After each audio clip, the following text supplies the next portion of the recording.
I found out I was being made redundant from what was my dream job. I'd finally found the place I loved, and I worked for nuns, and very, very unhappy. The job wasn't right for me. It was a perfect storm. What do I do? It was an instant answer. You leave this job. Just resign and leave. And I wasn't brave enough. I wasn't brave enough to do it. So I ended up struggling on. I then was diagnosed with breast cancer. My world contracted.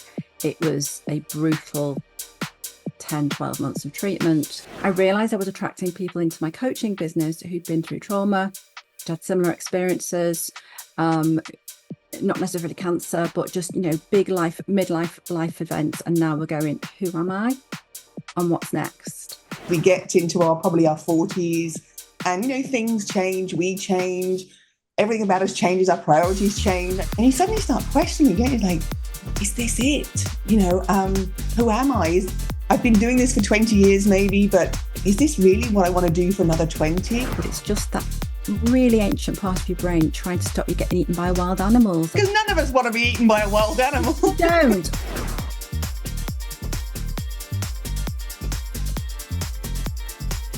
Good morning and welcome to the Midlife Revamp Diaries. Today I'm talking to Clare Walsh, who is a consultant archivist and a therapeutic coach. Welcome, Clare. Thank you very much. Thank you for inviting me.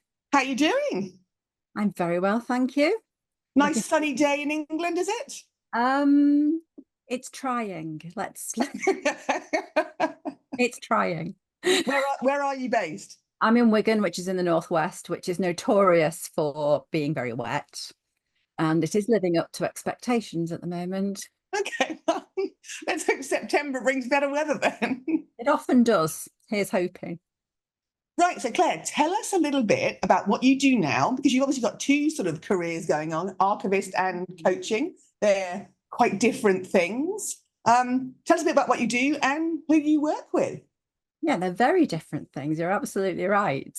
And as I'm sure we'll get into as the interview goes on, you'll realise how that happened. So I trained as an archivist when I left university, did a master's degree and trained as an archivist. Tell us a little bit about what an archivist is for those of us who aren't really aware. And it's a wonderful career where you get to deal with, for me, who loves history, you get to deal with original documents and records, whether they be digital, ancient vellum, diaries, letters. You get to read other people's diaries and letters for a living, basically. So you get to deal with the original documents, and it's a wonderful privileged position to be in. But it's also one of those careers where there's very few jobs, and people sort of try and stay in them for life if they can. And 11 years ago, I was sick of being made redundant and losing positions and temporary contracts, and I took the leap and went self-employed. And in fact, it was 11 years ago today.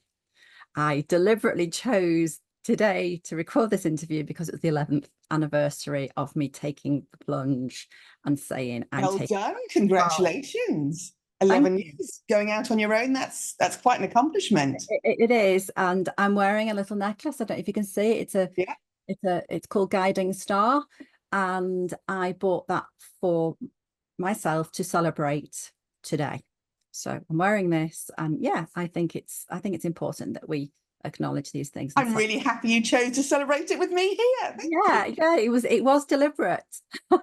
And then kind of became a victim of my own success, which we'll discuss, I'm sure, and realize I need something else to try and balance out how much being a consultant, I was away from home all the time.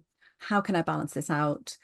And I had a period in my life where I'd not been able to get an archive job. So I'd gone into human resources because I'm never going to just sit back and go, well, I can't get a job, I will do something. I went into human resources. I was there for 7 years. In that time, I became chartered CIPD because I do nothing by halves. But the only thing I really loved about that job was coaching. I learned to coach.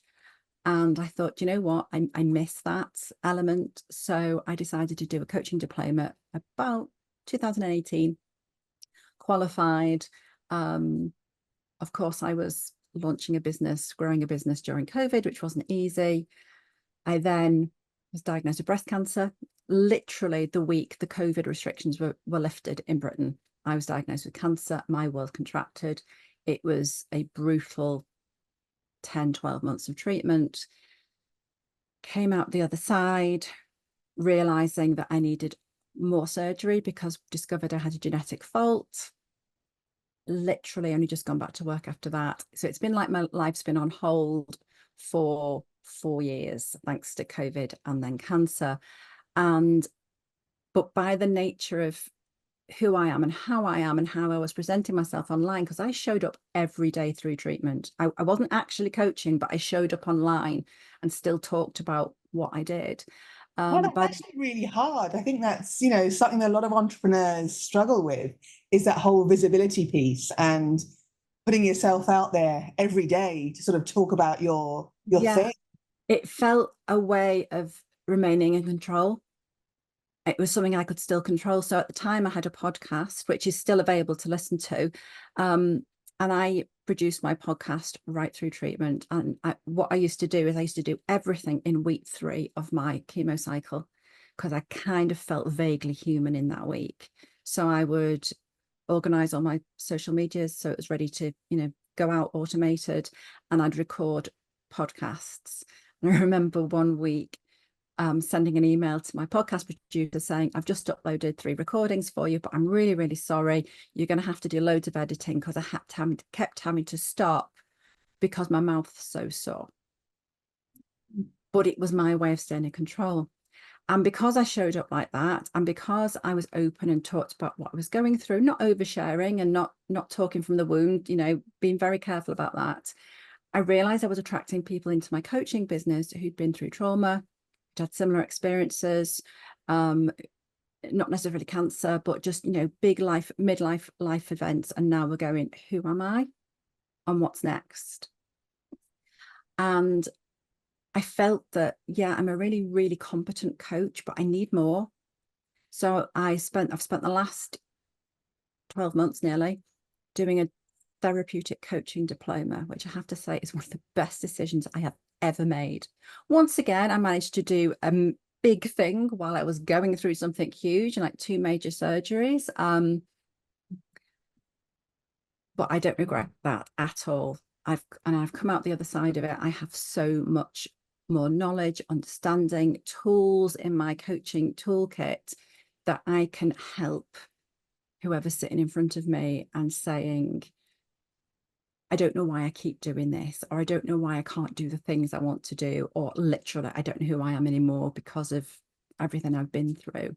And it's a real privilege. And I'm really excited about how that's going to move forward. I think that's quite a common thing, isn't it, about the whole, especially with midlife women that I tend to work with, is that whole piece. We get into probably our 40s, and things change, we change, everything about us changes, our priorities change, like kids are getting older or whatever, and you suddenly start questioning, don't you? Like, is this it? Who am I? I've been doing this for 20 years maybe, but is this really what I want to do for another 20? Or and sometimes it's not even in your hands, so to speak. I have people come to me who it's like a perfect storm. They've finally got that promotion they always wanted to a really senior level, but it's the same time as the kids have left home and they're going through menopause, and it's like this perfect storm. But for other people, it's things that they just didn't see coming. It's that curveball, like a cancer diagnosis or a bereavement or a marriage imploding, and that happens sometimes. That there are people who can literally honestly say there were no signs until it happened. And it's been able to help people facing whatever it is. So let's just backtrack a minute there on the previous job, the archivist. I find that really interesting. So do I, which is why I still do it. So tell me a little bit, you still do that in combination with your coaching? Yes. Yeah. So the thing was, as I say, 11 years ago, I found out I was being made redundant from what was my dream job. I'd finally found the place I loved, and I worked for nuns. Roman Catholic sisters, as they call themselves. The job was in Liverpool, so it was an easy commute, and I loved it, absolutely loved it. But they decided they could no longer afford a full-time archivist. They were struggling, so I was made redundant. And I remember the day I got the phone call, and the manager rang me and said, I need you to come into my office next week. He was based somewhere else, for a meeting. I have to tell you, it's a consultation meeting. End of conversation. Having worked in human resources for 7 years, I knew exactly what that meant. And it was like, just, I can't, not again. And I was devastated, absolutely devastated. Got through the day, got into the car at sort of 4 o'clock in the evening to drive home, and it was a lovely sunny summer's day, and I was in turmoil. And I remember getting in the car, and because I was driving, when you're doing something repetitive and it kind of calms you down a bit, because your brain is having to concentrate on something else, and your monkey mind just calms a bit. And by the time I got to the motorway, about 10 minutes into my journey, I was asking myself sensible questions. And it was like, right, okay, this is happening. It's beyond my control. So what do I do next? And I got an instant answer. And it was, go freelance, work for sisters. They need you. Women are religious. They need archivists, but they can't afford full-time, permanent, or even part-time permanent archivists. Do it. And it was quite it literally was a terrifying thought. I'm driving along the motorway, which happily was very quiet at that time of day, lovely sunny day, thinking, am I going to go self-employed? That seems really scary. That's huge. But it also felt exciting. It felt like an invitation, not a burden. And I remembered that about 8 years earlier, I'd done the same. I was in my last human resources job, and very, very unhappy. And I was actually off work with what turned out to be the beginnings of a depression and anxiety. My dad had just died. I'd changed jobs. The job wasn't right for me. It was a perfect storm. And again, I sat there one day, and I can remember it as clear as anything, and asked myself, what do I do? And when I say ask myself, ask God, the universe, whatever you want to call it, I'm just putting that question out there. What do I do? And again, it was an instant answer. You leave this job, just resign and leave. And I wasn't brave enough. I was given the answer. I wasn't brave enough to do it. So I ended up struggling on, and then ended up being dismissed on medical grounds because I'd not been there 12 months, which was the best thing that could have happened to me. But I could have taken control sooner rather than letting that happen. So I had learned in that time to trust my gut, trust my inner mentor, or my inner wise woman, as I call her. Scary step, isn't it? When you're in the thing, even though you feel that the gut's telling you should do it, you do it. So many things, aren't there, that stop us? Yeah. The financial concerns, and a million of things go through our minds to sort of say, oh, that's just too scary. But when I weighed it up, pros and cons, what was scarier? The thought of putting my all into another permanent job, and I didn't know how long it would take to find one, and this happening again, or giving it a go. And the worst that happens is it doesn't work out, and I have to go and do plan B instead. So I decided to give it a go, and it felt scary, but it also kind of felt really exciting. Really, really exciting.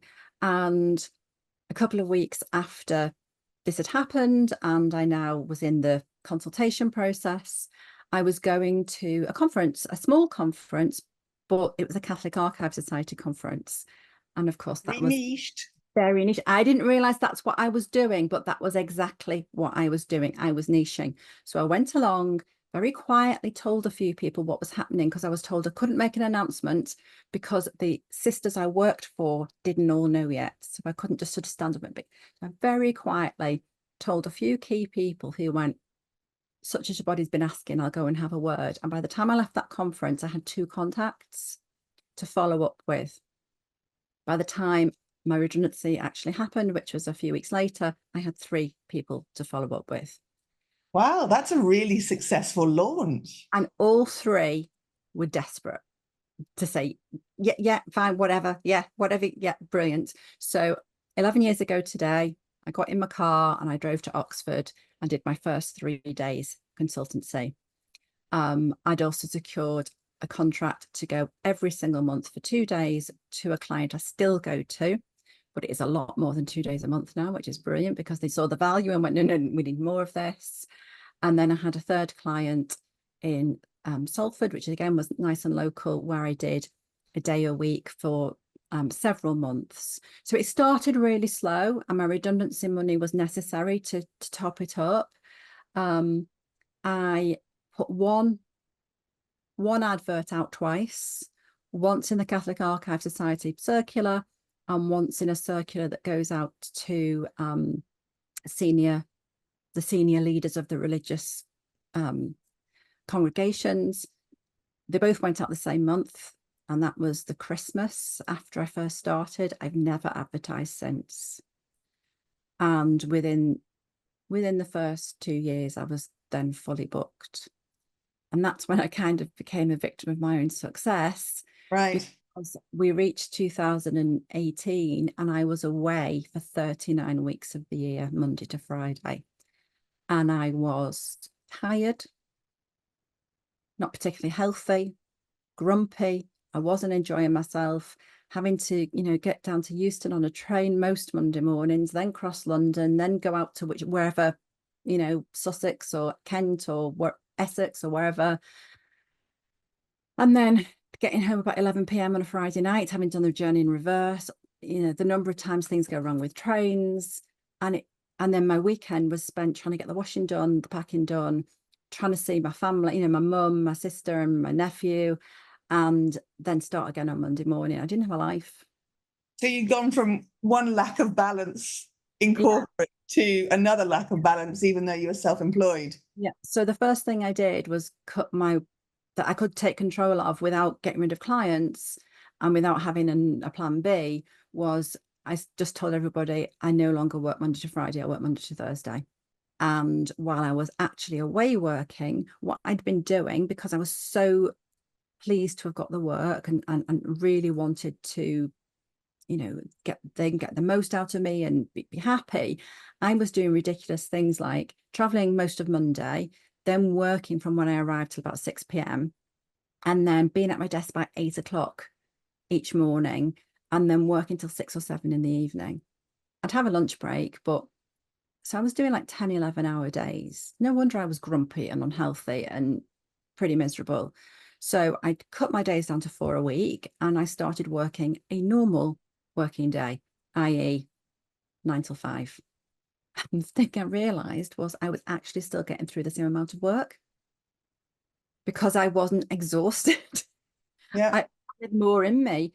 I was getting through the same amount of work in 4 days, shorter hours than I had been in just killing myself over the 5 days. So that was the first thing I was able to do immediately. And then, as I say, I also decided, right, sign up for a coaching diploma.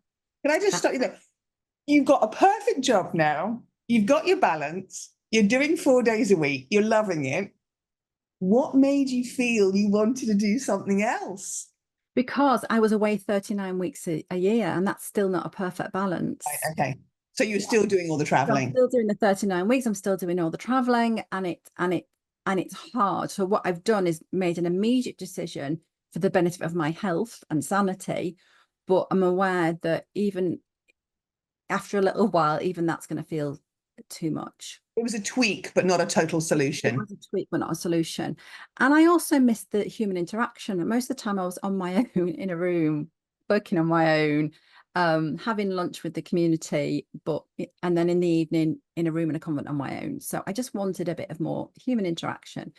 Remembered how much I'd enjoyed coaching, and signed up to do a coaching diploma, which was really tough because it was you had to do a certain number of Saturdays in person in a hotel in Crewe, and practicing and studying and all the other stuff. And I was away from home for 39 weeks. And I remember at one point during that year, I don't know how I'd managed to do it, but I had booked myself away 13 consecutive weeks without a break. So I had 13 consecutive weeks when I was away. Within those weeks, I was also going and doing these Saturdays. I remember week 12, my car broke down on the way home from where I'd been. Week 13, the train broke down on the way home. And it was just like, I have so made the right decision that I need a plan B, because this is unsustainable. So I had my plan B, and then of course I qualified, I launched my business, and like everybody in a coaching business, it's a slow start. It always is. You're starting from nothing, you're building know, like, and trust. You're trying to work out what your niche is. I'd niched without even thinking about it. It just happened in my other business. And now I'm like, who am I? What do I do? And then COVID came along and lockdowns came along, and my archive business, 90% of it just disappeared. I had the one client I go to every single month. They said to me, take some work home.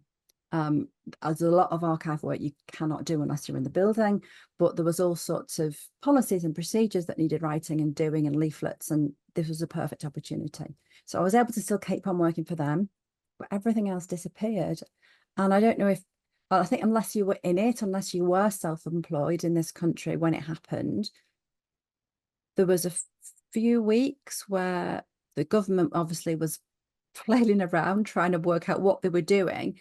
And there was furlough for employed people, but there was nothing for self-employed. And then finally they said, oh, actually there's going to be this system, which really, really helped. So I was glad I decided on a plan B. And that's the way I'm now working. I do a limited amount of archive work and then spend the rest on the coaching work. And that's been really important. And it is really important at the moment because, yes, I'm cancer-free at the moment, thank goodness. And yes, my treatment is behind me, but the treatment that you often have for cancer can leave you with ongoing side effects.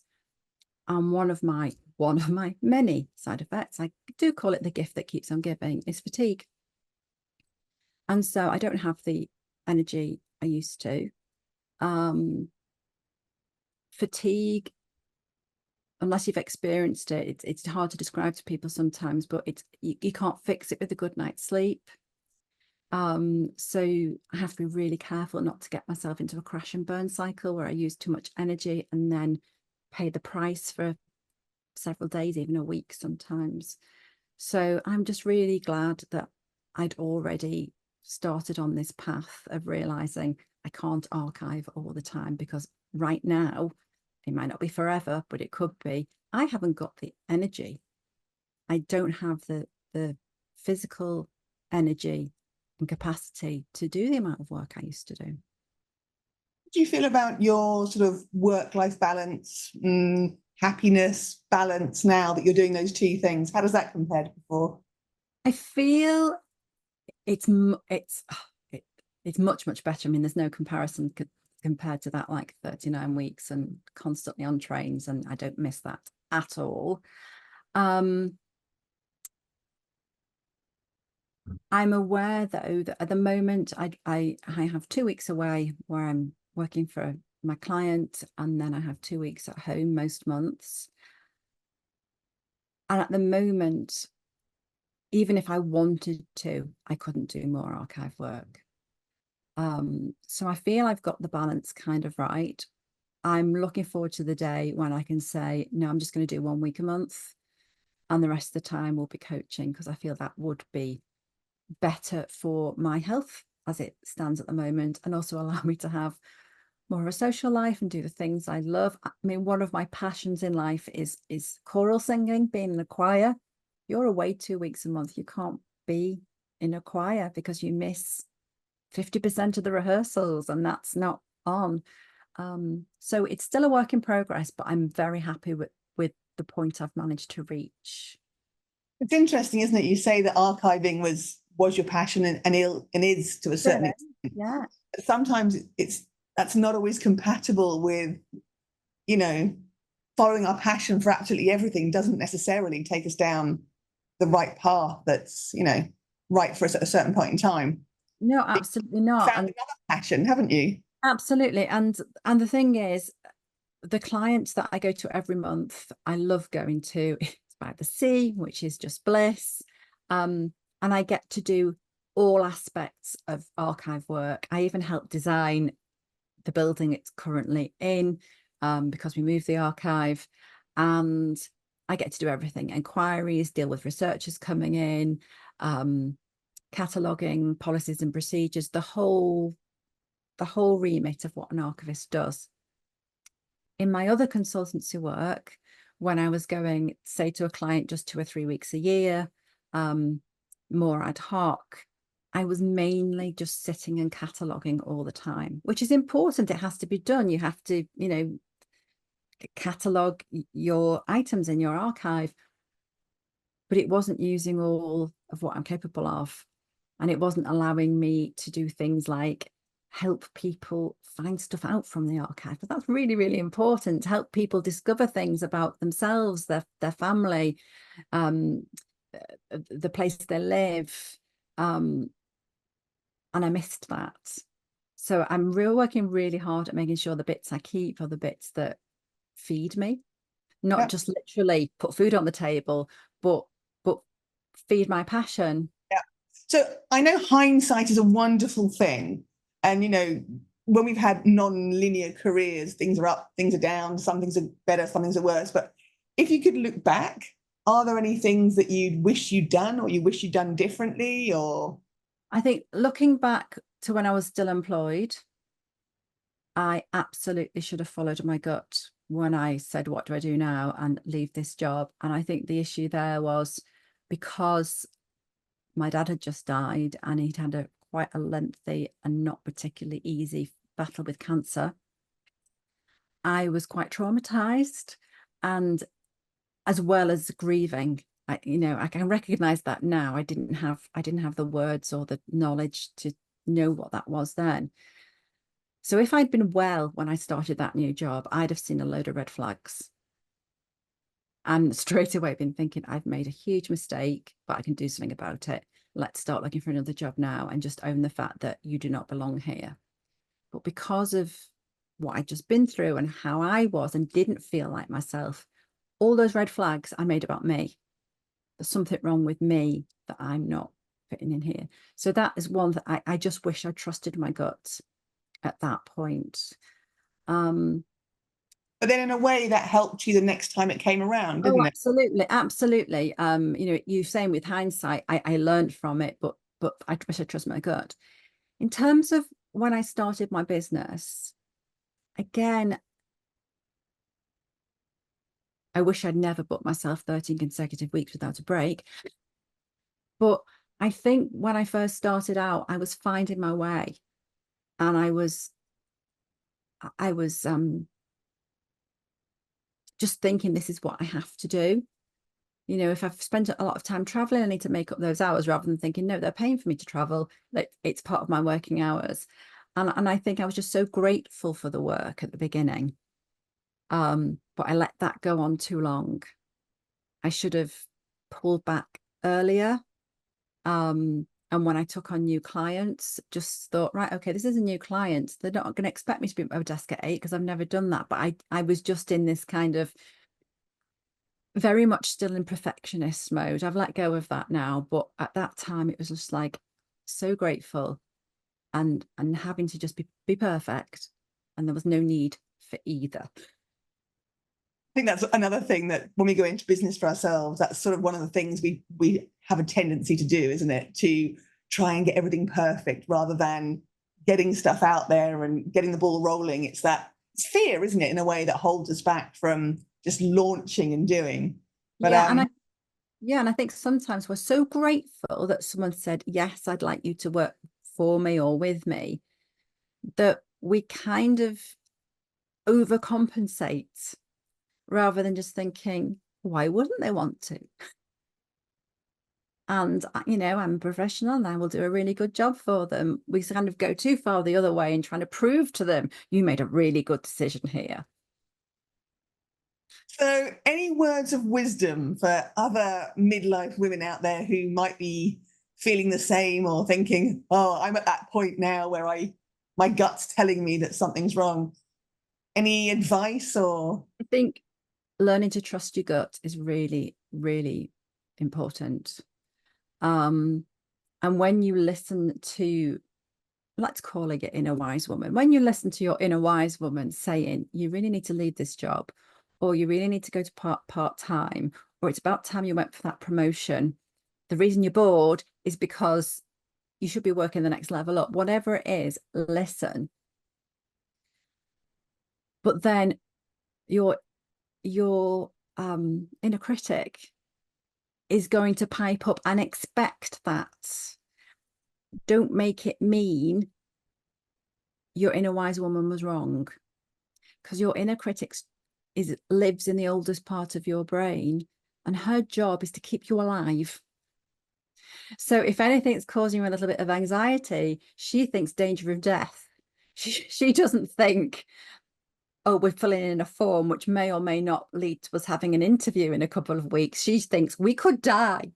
It is literally, I mean, we're both laughing about it, but that is what's going on, and your brain's going, no, people like us don't. And mine did that. People like us do not run their own businesses. We don't do that in our family. And then when I really stopped and thought about it, I thought, well, actually, my granddad did. And one of the last conversations I had with him, he died during COVID, was how proud he was of me with both of my businesses. And he just said, I'm really, really proud that you've done that, because I know how much courage that takes. So yes, your inner critic is there to keep you safe, but you have to be able to turn around and say to her, right now, we're not in danger. We're going to be fine. I've got this. Buzz off, or stronger words if you wish. Or sometimes it's really important to just go to your inner critic. Listen, I know why you're scared. I know, and I know in the past we've got really nervous about things like this, but do you know what? I'm brave. We can do this. Don't worry about it. Because otherwise, if we don't try and deal with that voice in some way, it can become so loud, so powerful that you don't trust your gut, and you go, actually, it can't be the right thing to do because I feel so bad all the time. But it's just that really ancient part of your brain trying to stop you getting eaten by wild animals, and that's really not a problem. Because none of us want to be eaten by a wild animal. We don't, or be rejected by our tribe, because in ancient days, if you were rejected by your tribe, you basically were out there with the wild animals and no food, and you were going to die. So your brain is going to an extreme. Don't let it derail your plan. Great advice. I love it. I love the wild animals and being thrown out of your tribe allergies. That's great. Now, if anyone would like to catch up with you, have a chat with you, get in contact with you, to have a session or just a coffee or whatever, what's the best way for them to? Yeah, so I'm Clare Walsh coaching on everything pretty much. So if you're looking for me, I'm Clare Walsh coaching, and it's Clare without an I. I offer a free monthly coffee and coaching session called Who Am I Now and What's Next? And it is completely free, and it is also not a sales pitch. So you get an hour of coaching. So what happens is it's a group session, it's on Zoom, cameras are not compulsory, neither's a coffee, you can bring whatever drink you like. And each month I have a different theme. I will talk to you around that theme even for around 10 to 15 minutes. So for example, one of them was all about managing your inner critic. And then I lead you through a series of carefully crafted coaching questions around what we've just discussed, and give you time to, you'll be writing. And by the end of it, you always have your own unique plan.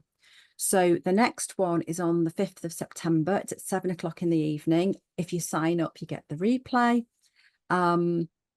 The theme for September's is from summer dreams to autumn action. So it's all about, when we all go away or have a bit of time off and we think, oh, I'd really, by this time next year, I'm gonna, and then nothing happens. This is to make something happen. And then we've got one in October on the 21st, and that's called Dare to be Bold, Unlocking Confidence Through Courageous Action. So it's all about how we can be a bit braver and why it's important to be brave. Listen to our inner wisdom and be brave. And again, the coaching questions will help you to put together your own little action plan for where you can be a bit more courageous and make stuff happen. So as I say, every month, different theme, totally free. All you need to do is sign up. I will send the link to Lara, which she can then share with you. Fabulous. I love the sound of those sessions. I really love running them. Really love running them. Well, thank you. It's been lovely talking to you. Really interesting. I've learnt loads already. And I might come along as well to your sessions if that's okay. You'll be very, very welcome. And as I say, never worry about putting your camera on. And there's always access to a replay, so you don't have to be live either. Perfect. Well, thanks very much. Thank you. Goodbye. Thank you. I've really enjoyed this. Bye-bye. Bye-bye.